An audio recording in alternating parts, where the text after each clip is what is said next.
Reno turun dari bus malam itu dengan ransel besar di punggungnya. Purwokerto menyambutnya dengan udara lembab selepas hujan sore. Ia menatap sekeliling terminal, mencoba menenangkan rasa lelah dan gelisah yang bercampur. Sebagai mahasiswa baru perantauan, langkah pertamanya bukanlah ke kampus, melainkan mencari tempat tinggal yang murah. Tabungannya pas-pasan, dan ia tak ingin membebani orang tuanya lebih dari yang sudah mereka lakukan. Beberapa hari pertama Reno habiskan berkeliling.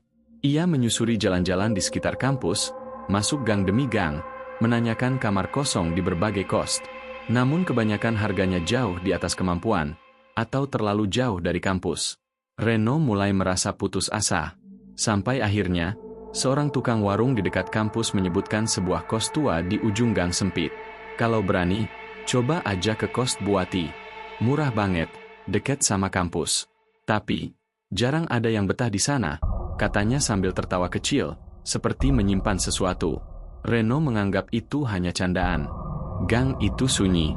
Lampu jalan remang, beberapa bahkan mati. Di ujung, Reno melihat sebuah rumah tua besar dengan papan kayu kusam bertuliskan, Kos Putra Ibu Wati.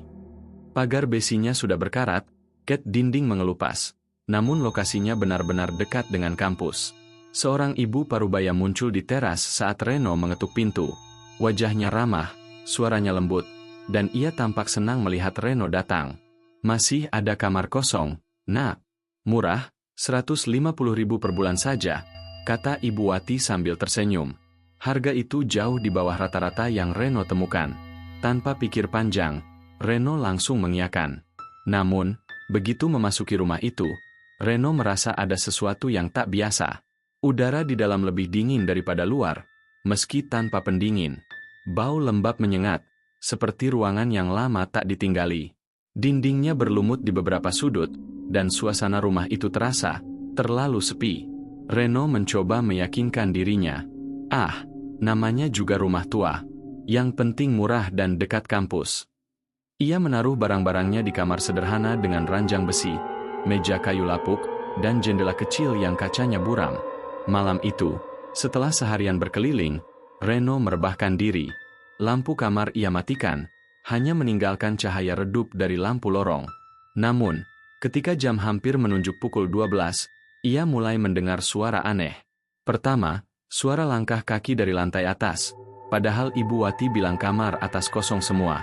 Langkah itu berat, pelan, dan berulang-ulang, seperti seseorang berjalan mondar-mandir. Reno menajamkan telinga, mencoba mencari alasan logis. Mungkin tikus, pikirnya.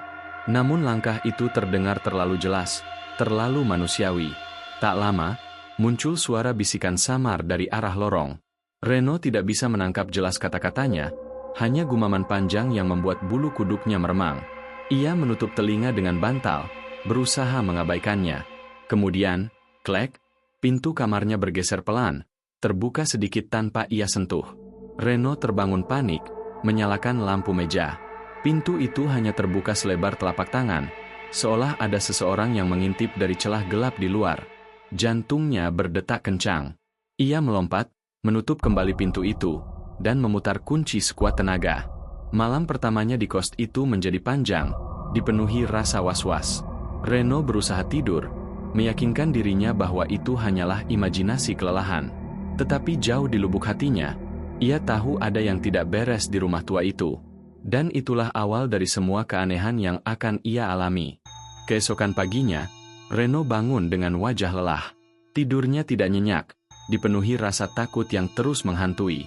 Namun, ia mencoba menganggap semua itu hanya masa penyesuaian di tempat baru. Di ruang makan kecil dekat dapur, ia akhirnya bertemu dengan penghuni kos lain. Ada seorang perempuan berambut sebahu, wajahnya pucat, matanya tampak lelah seperti kurang tidur. Ia memperkenalkan diri pelan, suaranya bergetar. Aku Santi, anak ekonomi. Kamu baru, ya? Reno mengangguk, tersenyum ramah. Iya, aku Reno. Baru kemarin masuk. Kamu sudah lama di sini? Santi menunduk. Sudah, cukup lama. Tapi, ia berhenti sejenak, lalu matanya menatap Reno dengan serius. Kamu harus hati-hati di kos ini. Reno menunggu kalimat berikutnya, tetapi Santi buru-buru berdiri, meninggalkan meja dengan wajah cemas, seolah menyesal sudah berbicara terlalu banyak. Tak lama, datang seorang pria berperawakan tinggi dengan wajah datar. Ia mengenakan kemeja kusut, membawa tas kerja lusuh. Pria itu menyalakan rokok meski di dalam rumah, lalu menatap Reno tajam. "Anak baru, ya? Saya Adi." Nada suaranya sinis, penuh ketidakpedulian. Reno mencoba ramah. "Iya, Mas. Baru kemarin pindah. Saya Reno." Mas Adi terkekeh pendek. "Kalau dengar suara aneh, jangan langsung takut. Itu cuma sugesti anak baru. Banyak yang begitu, sampai akhirnya kabur." "Heh, dasar penakut." Ia menyemburkan asap rokok, lalu berlalu begitu saja.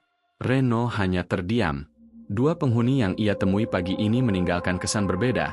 Satu penuh ketakutan, satu lagi seperti menantang. Bab 3. Misteri ruangan terkunci. Hari berikutnya, Reno iseng menyusuri lantai 2 kos itu. Lorongnya lebih gelap daripada lantai bawah, dengan cat dinding yang lebih kusam.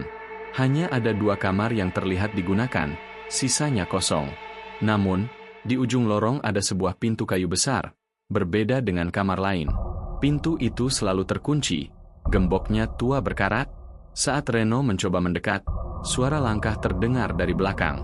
Ibu Wati muncul sambil membawa sapu. Senyum ramahnya kini berubah tegas.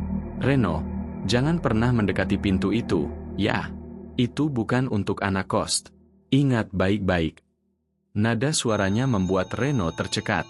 Ia hanya mengangguk, meski rasa penasaran dalam hatinya semakin membesar. Apa sebenarnya yang ada di balik pintu itu? Bab 4. Mimpi buruk. Malam berikutnya, Reno mulai dihantui mimpi yang aneh. Dalam tidurnya, ia berada di lorong gelap kos itu. Dari pintu terkunci di lantai 2, muncul suara ketukan perlahan. Tok, tok, tok. Lalu terdengar suara perempuan memanggil namanya. "Reno." Suara itu panjang, serak, namun juga penuh kesedihan. Dari celah pintu, ia melihat sehelai rambut panjang terurai keluar, bergerak perlahan seperti hidup. Reno ingin lari, tapi tubuhnya kaku. Wanita itu terus memanggil namanya, semakin dekat, semakin menekan dada Reno dengan ketakutan yang tak tertahankan. Ia terbangun dengan keringat dingin, jantung berdegup kencang. Saat melihat jam, tepat pukul 3 dini hari, udara kamar terasa lebih dingin dari biasanya. Dan di luar pintunya, Reno yakin mendengar suara langkah pelan, berhenti tepat di depan kamarnya. Malam demi malam di kos itu menjadi semakin tak tertahankan. Suara langkah kaki yang awalnya samar kini terdengar jelas, bahkan kadang berhenti tepat di depan pintu Reno lalu menghilang begitu saja. Bisikan pun semakin sering muncul, tak hanya di malam hari, tetapi juga siang bolong ketika ia sendirian di kamar. "Reno, buka pintu." Awalnya ia mencoba mengabaikan, namun ketika barang-barang di kamarnya mulai berpindah tempat dengan sendirinya, rasa takutnya mencapai puncak. Buku catatannya yang ia taruh di meja tiba-tiba sudah berada di lantai kamar mandi. Bantal yang semula di atas ranjang berpindah ke pojokan kamar. Bahkan, suatu kali ia menemukan foto keluarganya yang ia simpan di dalam dompet, sudah terletak di atas meja, padahal dompetnya masih terkunci di laci. Reno mulai percaya bahwa ada sesuatu, atau seseorang, yang mengikutinya. Bab 6. Penyelidikan sendiri. Tak tahan dengan rasa penasaran dan teror yang terus menghantui, Reno mulai mencari tahu. Ia pergi ke perpustakaan kampus, membuka arsip koran lama dan catatan sejarah lokal. Dari lembaran-lembaran usang, ia menemukan kisah mencengangkan. Beberapa tahun lalu, sebuah keluarga tinggal di rumah itu sebelum dijadikan kos. Diceritakan bahwa sang putri, seorang gadis remaja, ditemukan meninggal secara tragis di lantai 2. Penyebab kematiannya tidak jelas. Ada yang bilang bunuh diri, ada yang berbisik tentang pembunuhan. Yang lebih menyeramkan, banyak warga percaya arwah gadis itu tidak pernah tenang. Catatan lain bahkan menyebutkan bahwa beberapa mahasiswa yang pernah tinggal di kos itu menghilang tanpa jejak. Tidak ada laporan resmi, hanya kabar burung yang tenggelam di telan waktu. Reno membaca semua itu dengan tangan bergetar. Potongan-potongan kisah itu terasa cocok dengan bisikan yang ia dengar dan mimpi buruk yang ia alami. Bab 7. Kehilangan penghuni. Suasana semakin aneh ketika salah satu penghuni kos, seorang pria kurus pendiam yang jarang keluar kamar, tiba-tiba tidak terlihat lagi. Biasanya Reno masih sempat melihatnya sekilas di dapur atau lorong, tapi sudah seminggu ini ia tak pernah muncul.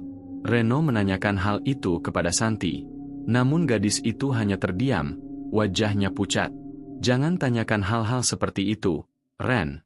Lebih baik kamu, jangan terlalu peduli, katanya pelan, matanya penuh ketakutan. Mas Adi, ketika ditanya, malah tertawa sinis. Hilang? Biasa itu. Kalau nggak betah, ya pindah. Lagian, emangnya kamu peduli banget sama orang lain di sini? Namun Reno merasa ada yang janggal. Barang-barang penghuni itu masih ada di kamarnya. Sepatunya, tasnya, bahkan pakaian di gantungan tidak hilang. Seolah-olah orang itu lenyap begitu saja, tanpa sempat membawa apapun. Malam itu, Reno tak bisa tidur. Ia mendengar suara ketukan samar dari arah lantai 2. Pelan, berulang, seperti ada yang minta tolong dari balik pintu yang selalu terkunci itu. Tok, tok, tok. Reno. Suara itu kini terdengar jelas, membuat darahnya berdesir. Ia yakin, penghuni yang hilang itu ada hubungannya dengan rahasia di balik pintu terkunci. Dan untuk pertama kalinya, Reno sadar, ia mungkin penghuni berikutnya yang akan menghilang. Reno semakin tak bisa menahan rasa penasaran. Malam demi malam ia dihantui suara ketukan dari pintu terkunci di lantai 2, dan bisikan yang menyebut namanya membuatnya seperti ditarik ke dalam lingkaran gelap yang tak bisa ia pahami. Siang itu, ia kembali ke perpustakaan kota, menyisir koran-koran lama lebih jauh. Dan di salah satu arsip usang, ia menemukan sebuah berita kecil bertanggal hampir 30 tahun lalu. Seorang mahasiswi bernama Ratih ditemukan meninggal gantung diri di kamar lantai 2 rumah keluarga Wati. Diduga mengalami depresi akibat tekanan kuliah dan masalah pribadi. Namun, tetangga melaporkan mendengar jeritan malam sebelumnya, menimbulkan spekulasi tentang adanya kejanggalan.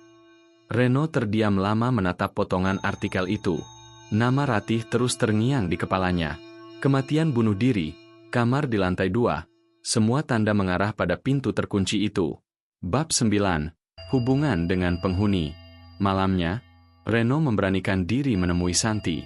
Ia tahu gadis itu tahu lebih banyak daripada yang pernah ia ucapkan. Santi, aku tahu tentang Ratih, bisiknya pelan. Wajah Santi langsung berubah pucat, matanya membelalak. Ia menarik Reno ke kamarnya, menutup pintu rapat-rapat. Kamu jangan sebut nama itu keras-keras, desisnya dengan suara bergetar. Reno menatapnya tajam. Dia meninggal di kamar lantai 2, kan? Itu sebabnya pintunya dikunci. Santi menunduk, tangannya gemetar. Ratih, dia tanteku. Adik kandung Ibu Wati. Dia memang bunuh diri, tapi arwahnya tidak pernah benar-benar pergi dari rumah ini. Suaranya tercekat, hampir menangis. Makanya kos ini selalu aneh. Banyak penghuni yang gak betah, ada yang menghilang. Semua karena dia. Reno merinding. Tiba-tiba semua potongan puzzle mulai menyatu. Bab 10. Ibu Wati dan Perjanjian. Beberapa hari kemudian, Reno memergoki percakapan Ibu Wati dengan Mas Adi di dapur. Ia bersembunyi di balik pintu, mendengarkan dengan jantung berdegup kencang. Bu, ini sudah nggak bisa dibiarkan. Dia terus mengganggu penghuni baru, kata Mas Adi dengan nada kesal. Ibu Wati menghela napas berat. Aku sudah lakukan apa yang bisa. Perjanjian itu jelas, selama aku menyediakan penghuni, dia tidak akan keluar dari kamar itu. Reno hampir tak percaya dengan apa yang ia dengar. Jadi benar, ada perjanjian. Sebuah kesepakatan antara Ibu Wati dan arwah Ratih, agar roh itu tetap terkurung, asalkan ada yang diberikan untuk menemaninya. Entitas itu membutuhkan tumbal. Dan Reno sadar, dialah yang kini sedang diincar. Malam itu, ketika Reno kembali ke kamarnya, ia menemukan sesuatu di atas meja. Seikat rambut panjang hitam, masih basah, berbau tanah dan lembab. Lalu terdengar bisikan lirih di telinganya, begitu dekat seolah ada seseorang berdiri tepat di sampingnya. Sekarang giliranmu, Reno. Setelah mengetahui kebenaran, Reno tak bisa tinggal diam. Ia mendatangi Santi di malam hari, wajahnya penuh tekad meski tubuhnya gemetar. Santi, kita nggak bisa terus-terusan diam. Kalau terus begini, entitas itu akan selalu minta tumbal. Aku nggak mau jadi korban berikutnya. Santi menunduk lama, lalu mengangguk pelan. Aku juga udah capek hidup dalam ketakutan. Kalau memang ada cara buat menghentikan, aku mau coba. Di luar dugaan, Mas Adi yang selama ini terlihat sinis tiba-tiba ikut bergabung. Ia mendengarkan mereka dengan wajah muram, lalu berkata lirih, "Kalian pikir cuma kalian yang menderita? Aku dulu juga pernah kehilangan seseorang di tempat ini." Ia berhenti sejenak, menghela napas panjang. "Dia pacarku. Masuk kos ini, lalu hilang. Aku bertahan di sini cuma buat cari tahu kebenaran."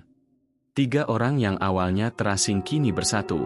Reno, Santi, dan Mas Adi sepakat bekerja sama mengungkap misteri Ratih dan mencari cara menghentikan teror. Bab 12, Menghadapi Ibu Wati. Malam berikutnya, mereka mengonfrontasi Ibu Wati di ruang tengah. "Bu, kami tahu semuanya," kata Reno dengan nada tegas. "Tentang Ratih. Tentang perjanjian yang Ibu buat." Wajah Ibu Wati pucat seketika. Tangannya gemetar memegang cangkir teh. "Kalian gak tahu apa yang kalian bicarakan." "Tante." Santi maju, suaranya bergetar. "Aku sudah tahu dari dulu. Kenapa Tante nggak pernah cerita? Kenapa harus ada yang dikorbankan?" Air mata mengalir di pipi Ibu Wati. "Kalian nggak ngerti. Aku nggak punya pilihan. Setelah Ratih meninggal, arwahnya nggak pernah tenang. Dia marah. Dia benci semua orang. Aku hanya mencoba menahannya di kamar itu. Kalau tidak, dia akan keluar dan membunuh siapa saja. Dengan menumbalkan orang-orang yang nggak bersalah." Mas Adi menatapnya tajam, penuh amarah. Ibu Wati terisak. "Aku hanya ingin menjaga keluarga, menjaga rumah ini." Bab 13, Jebakan. Tiba-tiba, suara keras terdengar dari lantai 2. Brak, seperti pintu yang didobrak paksa. Mereka semua menoleh dengan wajah ngeri. Dari arah tangga, udara dingin menyeruak, membuat lampu-lampu redup berkelip. Suara langkah pelan menggema turun ke bawah, disertai bisikan panjang yang memanggil nama mereka satu persatu. "Reno. Santi. Adi." Santi berpegangan pada lengan Reno, tubuhnya gemetar hebat. Mas Adi bersiap dengan gagang kayu yang ia temukan, meski wajahnya pucat. Tiba-tiba, sebuah bayangan hitam berambut panjang muncul di lorong, tubuhnya melayang tanpa menyentuh lantai. Wajahnya tertutup rambut kusut, tangan pucatnya terjulur ke depan. Lampu padam seketika. Dalam kegelapan, Reno merasakan sesuatu mencakar lengannya. Ia menjerit, meraba kulitnya yang terasa perih. Santi terdengar menangis histeris, sementara Mas Adi berteriak marah sambil mengayunkan kayu ke arah kosong. Ratih, kini tidak lagi sekadar suara atau bisikan. Ia sudah benar-benar keluar, mengincar mereka secara langsung. Setelah serangan malam itu, Reno, Santi, dan Mas Adi sadar bahwa mereka tidak bisa bertahan hanya dengan sembunyi atau melawan secara fisik. Ratih bukan makhluk yang bisa mereka hadapi dengan kekuatan biasa. Mereka butuh jalan keluar, cara untuk menenangkan atau mengusir roh itu. Keesokan harinya, dengan tubuh lelah dan luka di lengan Reno masih terasa perih, mereka berkumpul di sebuah warung kopi dekat alun-alun Purwokerto. Reno membuka buku catatan yang dipinjamnya dari perpustakaan. Di beberapa buku kuno Jawa, ada ritual untuk menenangkan arwah gentayangan. Tapi kita butuh petunjuk lebih spesifik. Ini nggak cukup. Mas Adi mendengus, matanya merah karena kurang tidur. Kalau cuma baca buku, kita nggak akan selesai. Kita harus tanya orang yang ngerti soal ini. Purwokerto pasti punya orang-orang sepuh yang tahu sejarah kos itu. Santi mengangguk. "Aku pernah dengar ada seorang kakek tua yang dulu tetangga rumah ini. Mungkin dia masih hidup." Bab 15, Petunjuk dari Sosok Tua.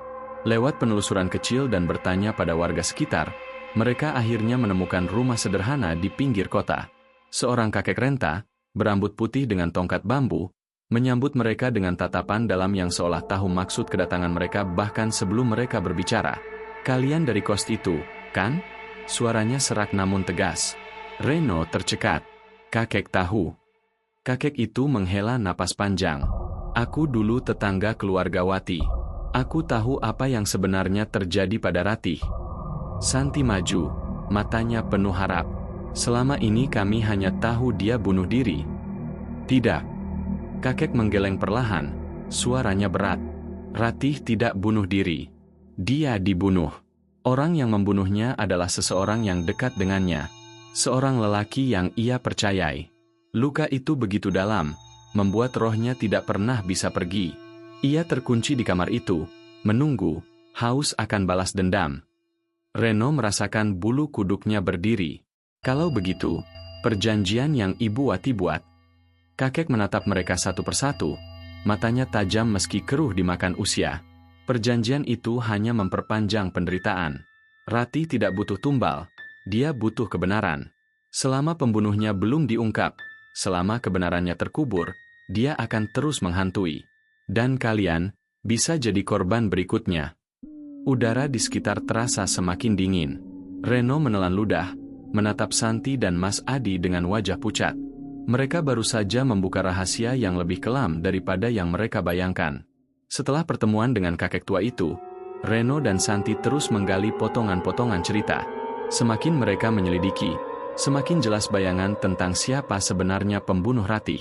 Nama itu muncul berulang kali dalam arsip lama dan gosip tetangga yang mereka tanyai. Seorang pria dekat Ratih, yang sering datang ke rumah sebelum tragedi itu.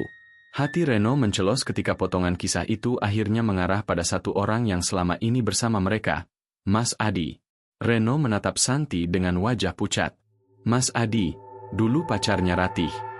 Santi terdiam, matanya membesar. Jadi, semua ini? Dia yang bunuh Ratih, lanjut Reno dengan suara bergetar. Cemburu, marah, mungkin juga dendam.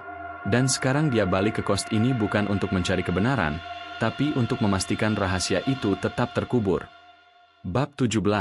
Pengkhianatan Mas Adi. Malam itu, ketika mereka berkumpul di ruang tengah, Reno memutuskan untuk mengonfrontasi Mas Adi secara langsung. Mas, kami tahu siapa sebenarnya pembunuh Ratih, kata Reno lirih namun tegas. Mas Adi terdiam, lalu tersenyum miring. Akhirnya kalian sadar juga. Santi mundur ketakutan. Mas, kenapa? Dia nggak salah apa-apa. Wajah Mas Adi berubah dingin. Ratih, dia mengkhianatiku. Dia mau ninggalin aku demi laki-laki lain. Aku nggak bisa terima. Dan sekarang, hantu itu masih haus balas dendam. Kalau dia ingin tumbal, biar saja. Biar semua orang merasakan sakitnya.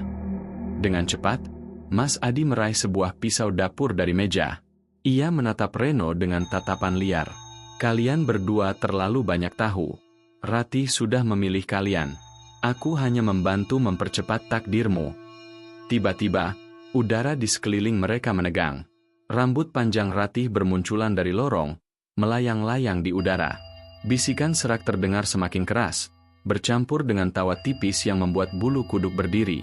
Mas Adi tertawa histeris, seolah benar-benar bersekutu dengan entitas itu. Lihat, dia bersamaku sekarang. Bab 18, Puncak Ketegangan. Reno menarik tangan Santi, berlari menaiki tangga untuk menghindari serangan Mas Adi. Tapi justru langkah mereka membawa ke arah lorong lantai 2, tepat ke depan pintu terkunci. Entah bagaimana, pintu itu yang selama ini selalu digembok kini terbuka perlahan, mengeluarkan cahaya redup kehijauan yang mencekam. Sebelum mereka sempat mundur, rambut panjang Ratih melilit tubuh mereka, menarik mereka masuk ke dalam ruangan. Brak, pintu menutup keras di belakang mereka. Kini Reno dan Santi terjebak di dalam kamar yang selama ini menjadi pusat teror, kamar kematian Ratih. Bau anyir menusuk hidung, dindingnya penuh coretan samar, seolah ada yang berusaha menulis pesan terakhir. Dari kegelapan, Ratih muncul perlahan. Wajah pucatnya setengah hancur, matanya kosong, namun dari bibirnya keluar suara serak yang menjerit memecah sunyi. Kalian, semua, harus mati. Dan di luar pintu, terdengar suara Mas Adi tertawa, menunggu saat semuanya berakhir.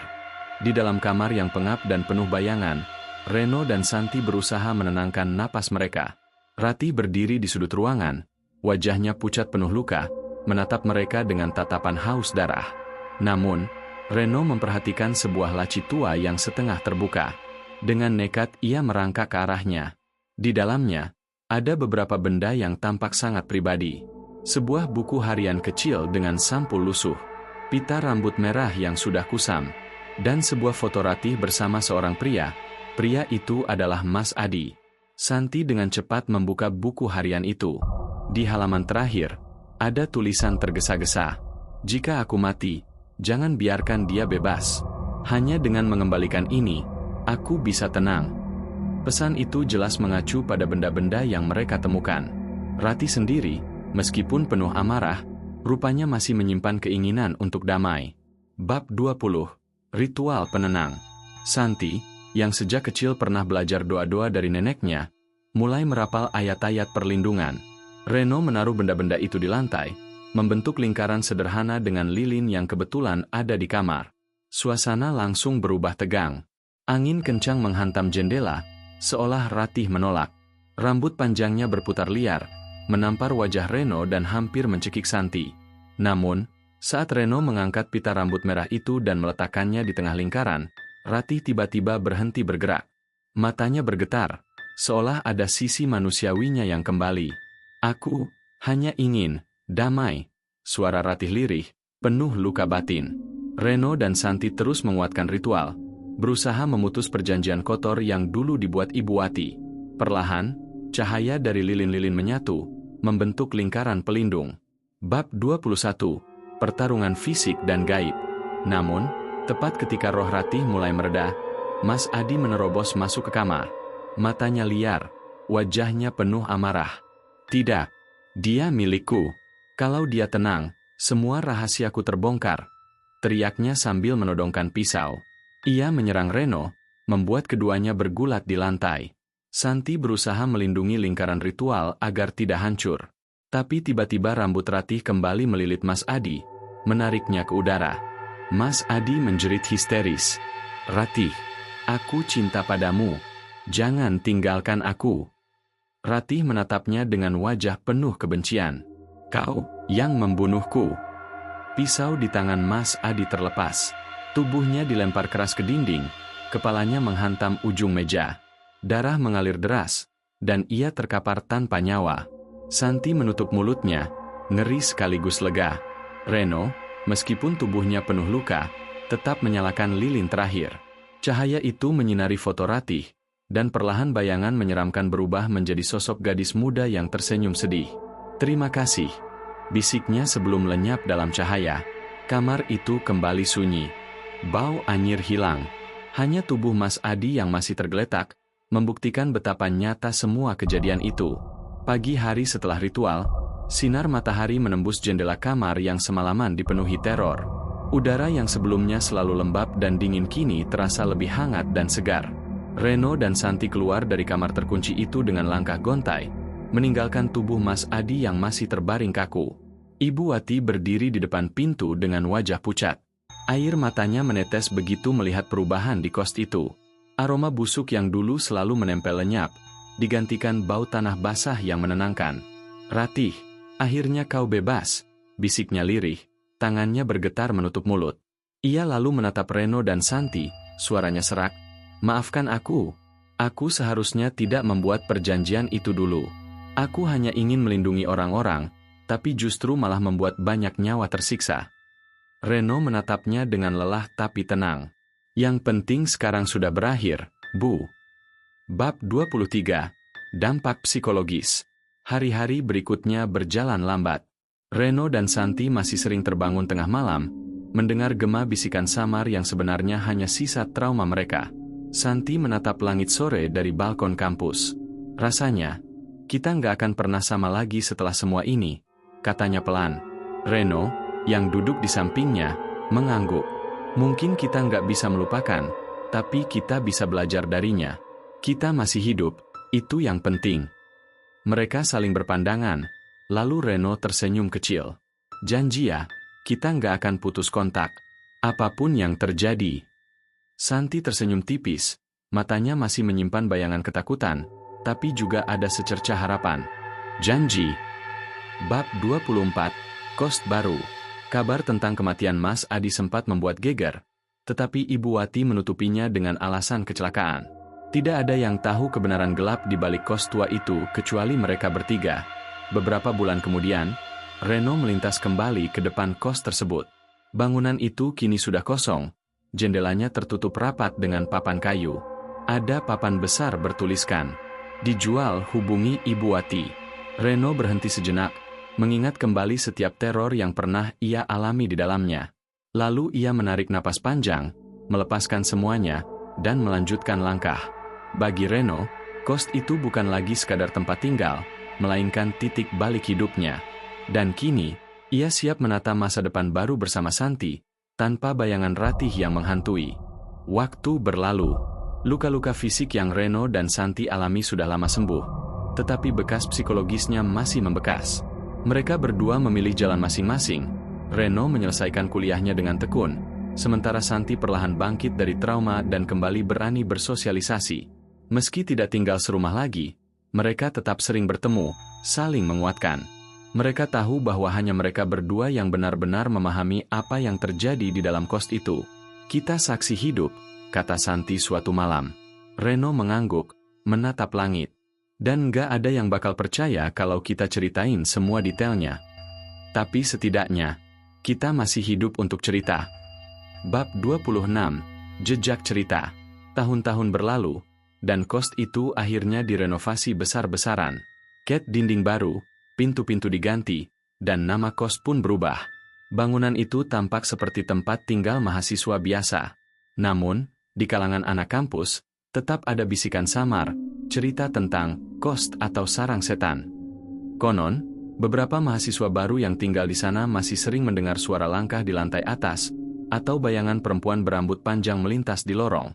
Apakah itu hanya sugesti akibat cerita lama, atau sisa roh Ratih yang belum sepenuhnya pergi? Tak ada yang tahu pasti. Namun legenda itu hidup, menjadi cerita horor populer di warung kopi sekitar kampus Purwokerto. Bab 27.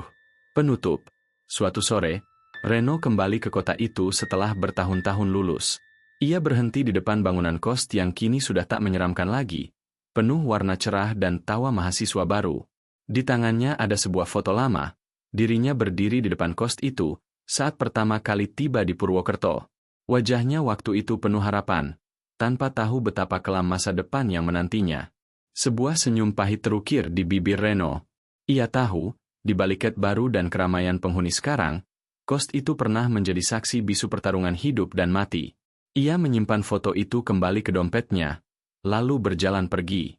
Dan di belakangnya, dari jendela lantai 2, sesaat seperti ada bayangan rambut panjang yang melambai.